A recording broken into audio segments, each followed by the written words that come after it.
ટ્રેક્ટરની ટ્રોલી ચોરીનો ભેદ ઉકેલવામાં બોડેલી પોલીસને સફળતા પ્રાપ્ત થઈ છે તો 2 આરોપીઓને આ બનાવમાં ઝડપી પાડીને કુલ મુદ્દામાલને કબજે લેવામાં આવ્યો છે।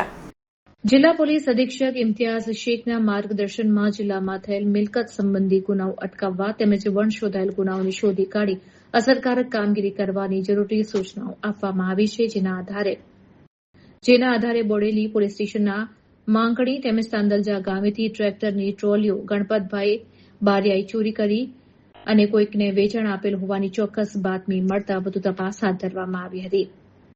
ત્યારે તે મળી આવતા જ તેને પકડી બોડેલી પોલીસ સ્ટેશનમાં લાવીને પૂછપરછ હાથ ધરવામાં આવતા ગુનાની કબૂલાત કરવામાં આવી હતી અને આ બંને ટ્રેક્ટરની ટ્રોલીઓ 3 માસ ઉપર માંકડી તથા તાંદલજા ગામેથી રાતના ચોરી કરી હોવાનું જણાવ્યું હતું। ટ્રોલી નંગ 2 જેની કુલ કિંમત ₹1,10,000 અને ચોરીમાં ગયેલ મુદ્દામાલને રિકવર કરીને પકડાયેલ આરોપી વિરુદ્ધ કાયદેસરની કાર્યવાહી હાથ ધરવામાં આવી છે।